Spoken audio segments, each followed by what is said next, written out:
समय बहुत कम मिला है, लेकिन इसी समय में कुछ बातों को समझने की कोशिश करेंगे और प्रभु ने क्यों ऐसा बोला और कैसा वो समय तैयार किया कि कुछ बातें हमारे भविष्य के लिए आए ताकि हम चीजों को समझ सकें और तैयार हो सके। हमने प्रार्थना में सुना ब्रदर जो के बारे में। प्रभु को ये अच्छा लगा कि इस संसार के जो संघर्ष है और जो रेजिस्टेंस रहते हैं उन सब से छुटकारा पाकर प्रभु भाई को अपनी महिमा में बुलाया। और हम सब जानते हैं, वचन बताता है, ये एक तरह से हमारा प्रमोशन है कि हम इस जग को छोड़कर परमेश्वर के पिता की तरफ जाते हैं। लेकिन ये बहुत मैटर करता है कि हम इस पृथ्वी पर अपना जीवन कैसे बिताते हैं, ये बहुत जरूरी मैटर करता है। और उस दिन भी जो हुआ, बहुत सारी बातें आपको पता है, मैं बहुत सारी बातें टच नहीं करूंगा क्योंकि सिर्फ 5-10 मिनट ही है, उसी में खत्म करने की कोशिश करूंगा। ब्रदर जो के बारे में हम जानते हैं, मैं तो खैर बहुत बाद में आया, आप बहुत पहले से जानते होंगे।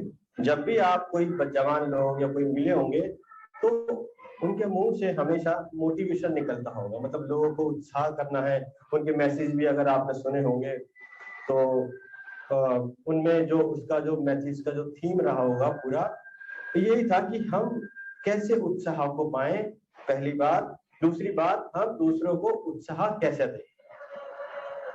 दूसरा उनका जो कंसेप्ट था, कैसे परिवार हमारे जो शैतान अटैक करता है, कैसे हमारे परिवार बचे रहें और कैसे पति पत्नी आपस में मिलकर रहें।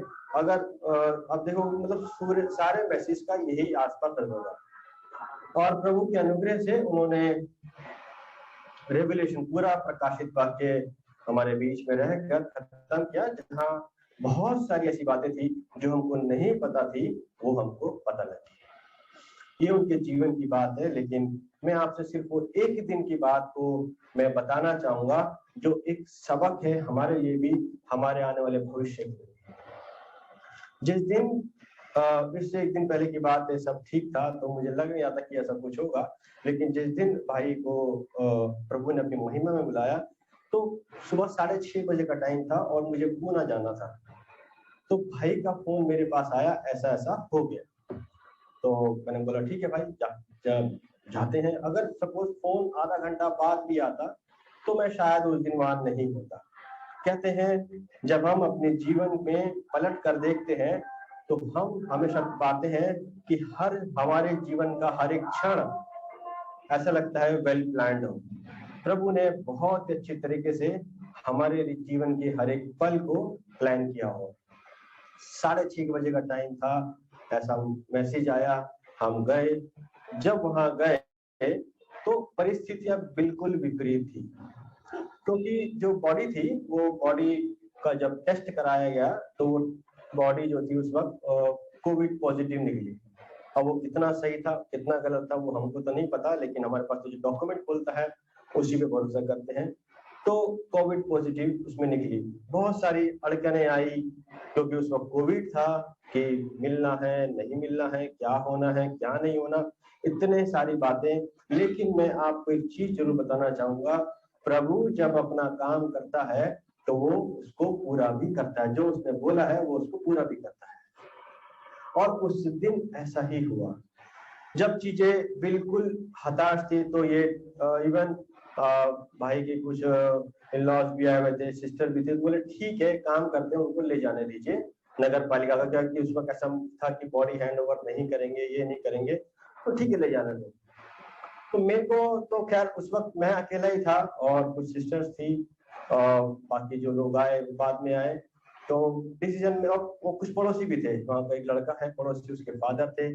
तो बोला ठीक है, डिसीजन यही हुआ कि हम इसको उनके जो नगर पालिका गवर्नमेंट ऑफ इंडिया है उसको हैंड ओवर कर देंगे। मेरे मन में कुछ नहीं था कि मेरा एक नेचर अलग तरीका का, चाहे कोई भी हो कैसा भी हो, कोई आएगा तो मदद के लिए हम जरूर खड़े रहते हैं। मेरे मन में यही था, हम दुनियादारी की मदद करते हैं, गवर्नमेंट डिपार्टमेंट के इतने सारे लोग हमारे पास आते हैं, एनटीपीसी से आते हैं, केल से आते हैं और ओएनजीसी से लोग आते हैं, हम सब की मदद करते हैं।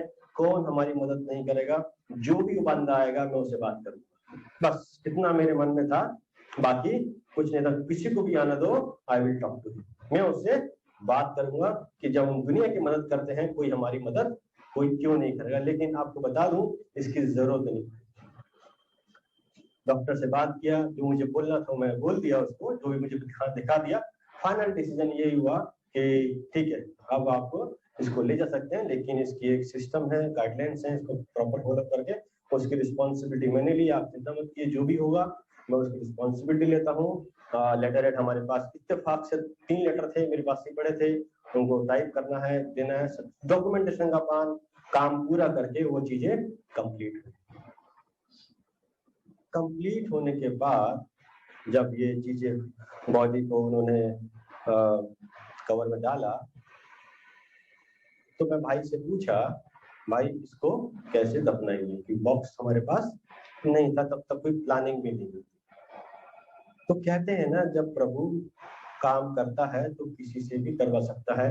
भाई स्टीफन ने, उनका कोई पहचान का था, वो बॉक्स भी अरेंज हुआ, और वो बॉक्स अरेंज होने के बाद सारा काम जैसा प्रभु चाहता था, सारा काम प्रॉपर तरीके से संपन्न हुआ। तो मेरे को एक डाउट था, जो वहां खोदने वाले थे, तो मैंने पूछा, यार अगर हम इसको ऐसे ही दफना देते तो क्या होता? तो बोले ऐसा नहीं होता है, क्योंकि जैसे ही अगर ये बारिश होगी और मिट्टी में पानी जाएगा तो बॉडी जो है ऊपर आ जाएगी, फ्लोट करने लगेगी। लेकिन अगर जब वो बॉक्स में डालते हो तो वो बाय वेट से नीचे चली जाती है। तो मैं सोचा अगर सपोज करो हम ऐसे ही दफना देते, फिर बोला कि जैसे बॉडी ऊपर आ जाएगी तो कोई जानवर आके उसको खाता है, ये करता है, हम बताएं, मतलब अगर ऐसे हम करते तो शायद हमको पता भी लगता है, सब कुछ हो जाता है। लेकिन प्रभु की नजरों में जो हर एक दास जो उसकी महिमा में बुलाता है वो बहुमूल्य है। मैं आपको ये बातें क्यों बता रहा हूँ, इसके पीछे जानना बहुत जरूरी है। ये बात तो हर किसी को हम जानते हैं, नॉर्मल का काम है, लेकिन इसके पीछे ऐसी क्या बात है, ऐसे क्या कारण है कि मैं आपके साथ ये बातें शेयर कर रहा हूँ। दवाई तो हम सब देखते हैं, देते हैं कि वो अपने जीवन कैसा रहे, लेकिन इसके पीछे रीजन क्या है, हम क्या सीखते हैं और हम क्या जानते हैं।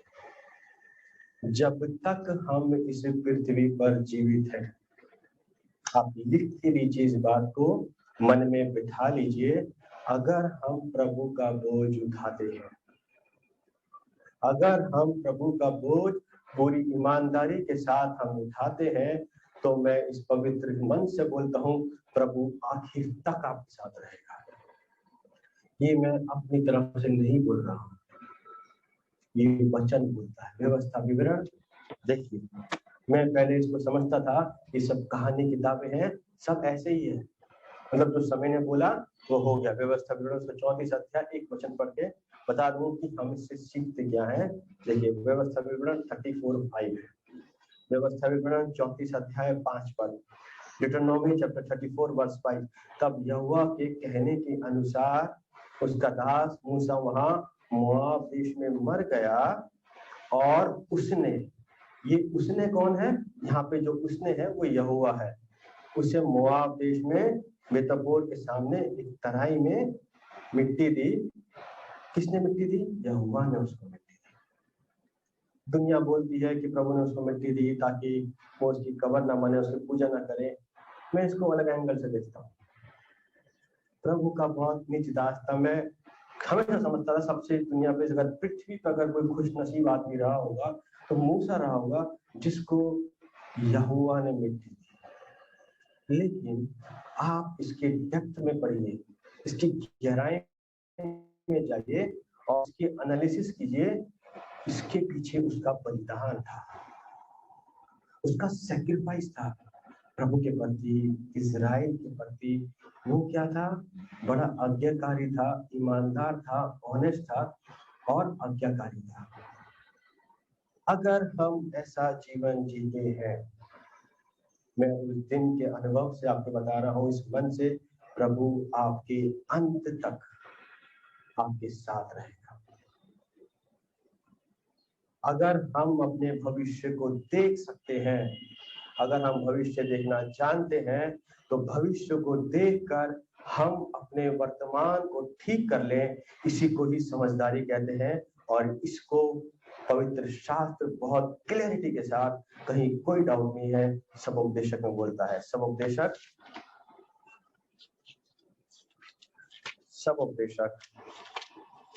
क्या बोलता है? सबोपदेशक 8 अध्याय 5 पद, एस्केलेशन चैप्टर 8 वर्स 5। सबोपदेशक 8 अध्याय और 5 पद, जो आज्ञा को मानता है जोखिम से बचेगा, बुद्धिमान का मन समय और न्याय का भेद जानता है। प्रियो, अगर हम भविष्य में देखना सीख सकते हैं और प्रभु हमें सिखाता है, तो हम अपने वर्तमान को ठीक कर लें और प्रभु के साथ आखिर तक बने रहेंगे, तो प्रभु आपको आखिर तक, मैं बोलता हूँ मिट्टी डालने तक आपके साथ रहेगा। ये मेरी उस दिन की लर्निंग थी। उस दिन मैं बहुत सीखा कि जब हम पृथ्वी पर बोझ उठाते हुए ईमानदारी के साथ अगर हम पृथ्वी बिताएंगे, जीवन अपना बिताएंगे, तो प्रभु अपनी प्रतिज्ञा को ना कभी छोड़ेगा, ना कभी त्यागेगा। ब्रदर जो थे 85 एज में भी वो मतलब लिखते रहते थे वचनों को किताबों में। और मैं कभी उनके घर जाता था तो जो ये हमेशा उनका दूसरा घर भी था, तो बोलते थे कि हमेशा कुछ ना कुछ प्रभु के वचन लिखते रहते हैं, पढ़ाते रहते हैं। क्यों? ताकि जब वो कलीसिया में जाएं, अपने आने वाली जो जनरेशन है उसको एक सही मैसेज वो दे सके।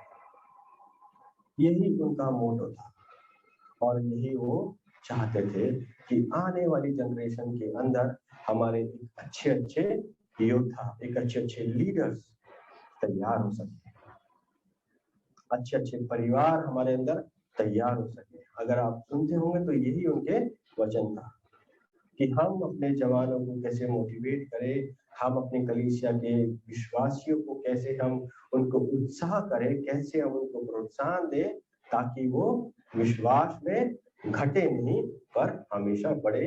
ये हम सब की एक रिस्पॉन्सिबल होने के नाते ये जिम्मेदारी थी और वो हमको सिखाते थे। मुझे बहुत सिखाते थे। मेरी लास्ट वेडिंग एनिवर्सरी शायद उन्हीं के घर पे थी। लास्ट वेडिंग एनिवर्सरी हम लोग उनके घर पे बनाई और बहुत सारी बातें वो सिखाते थे। तो मैं आपको ये इसलिए बता रहा हूँ ये सारी बातें कि जो हमने उस दिन सीखा, मेरे साथ बहुत सारे भाई बहन थे, वो इन सब बातों को जानते हैं। और बहुत सारी बातें हुई, मैं उस पर नहीं बोलना चाहता, क्योंकि इस मन से सिर्फ सत्य निकलता है और प्रभु की महिमा निकलती है।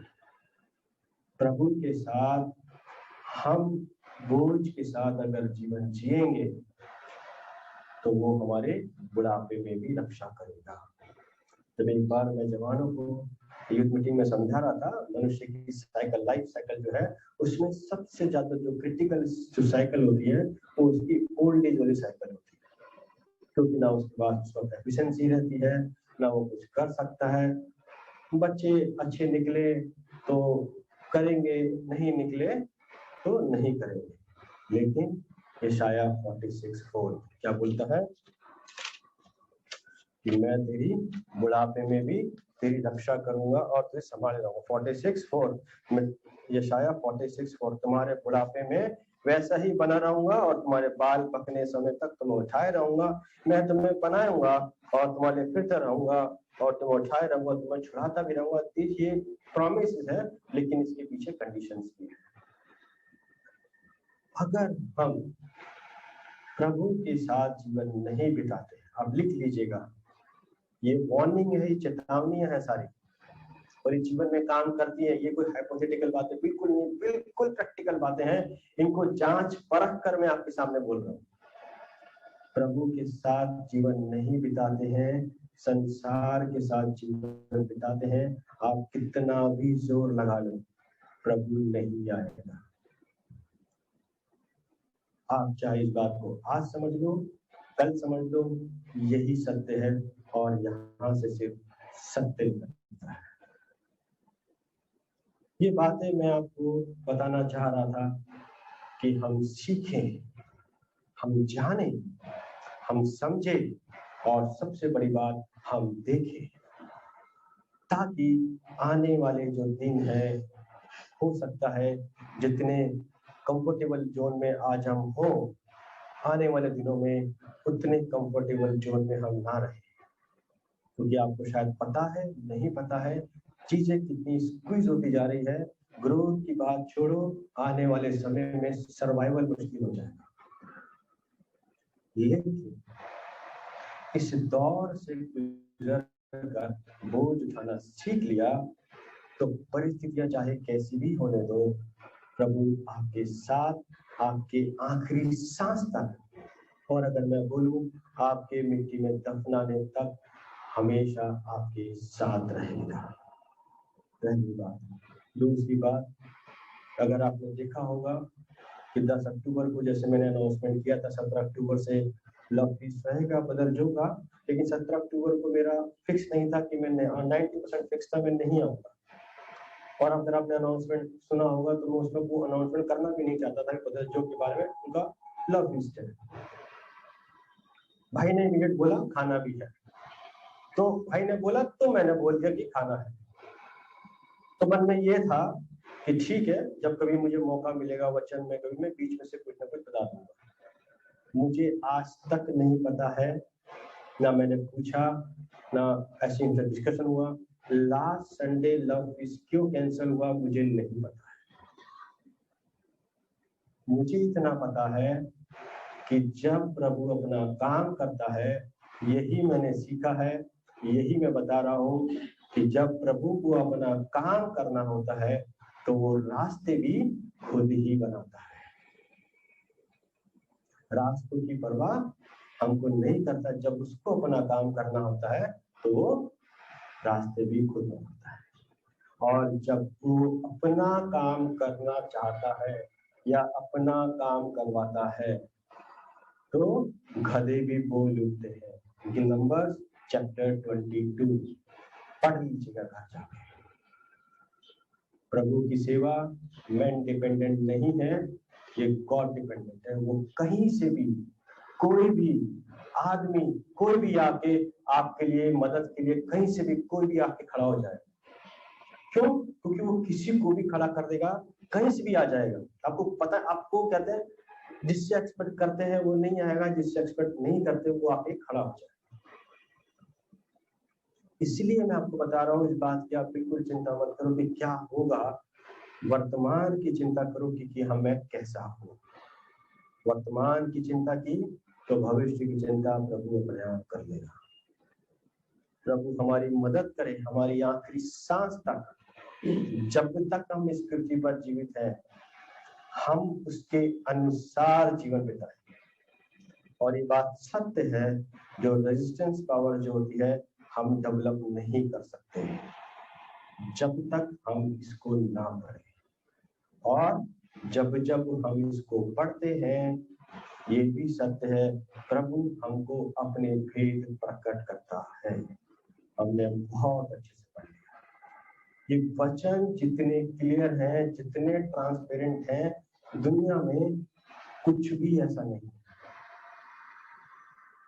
और मैं प्रभु के इस मन से आपको बोलता हूँ, बुढ़ापे की बात छोड़ो, आप कभी तकलीफ में भी होगे, कोई कहीं से भी आ जाएगा। आप सबको अनुभव रहा होगा अपने पास्ट का, कहीं भी कोई कहीं से भी आ जाएगा, आपको मदद कर देगा। यहाँ हमने भी सुना है, आपको भी मालूम है, कोई कहीं से भी आपकी मदद कर देगा, क्योंकि वो जानता है मेरे बच्चे को क्या चाहिए। और जब वो जानता है तो वो आखिरी सांस मृत्यु तक जानता रहेगा कि इसको मुझे कहाँ और कैसे करना है। लेकिन साथ के साथ आपसे निवेदन है, ब्रदर सिस्टर रोजी के लिए भी आप प्रार्थना करते रहें। और इस बुजुर्गी में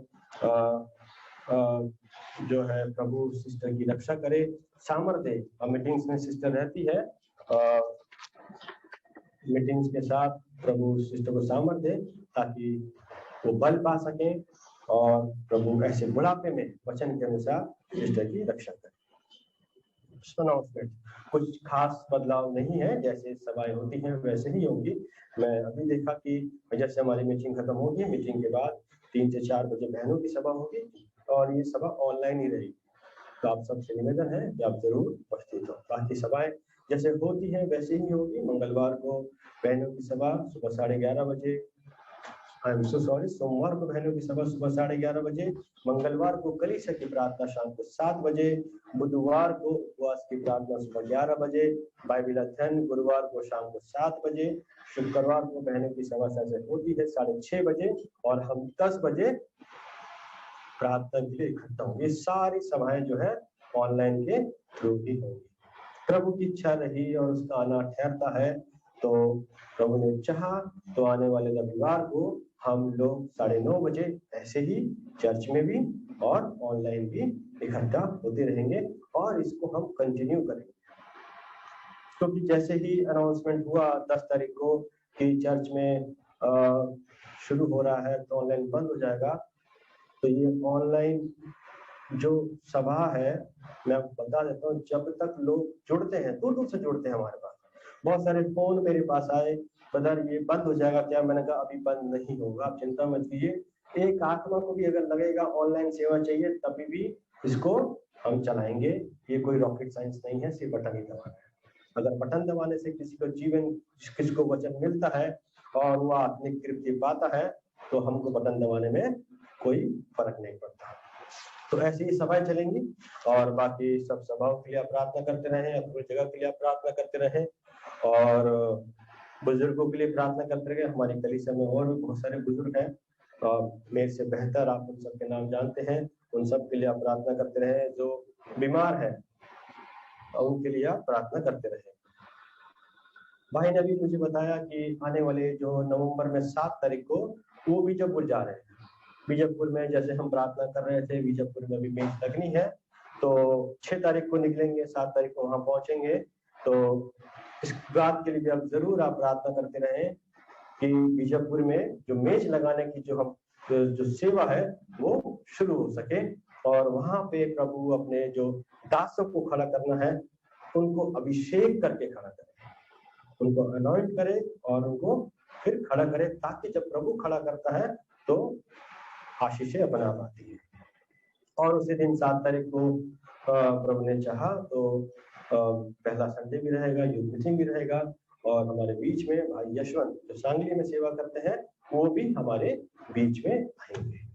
आपसे निवेदन है कि आप इन सब विषयों के लिए आप प्रार्थना जरूर करते रहें, और खुद के लिए भी प्रार्थना जरूर करते रहेंगे। यदि हम तरक्की, अगर हम सामर्थ बनेंगे तो हम दूसरों को भी सामर्थ बनाएंगे। हम जानते हैं ना, एयरक्राफ्ट में मालूम पड़ता है, वो जो एयर होस्टेस बोलती है पहले अपनी हवा भरिए, पहले फिर दूसरों की हवा भरिए, मतलब पहले अपने आप को सेव कीजिए फिर दूसरों को सेव। खुद नहीं सेव कर पाएंगे, दोनों ही डूब जाएंगे। तो हम खुद भी डेवलप हो और दूसरों को भी डेवलप करें। Praise the Lord. जय मसीह।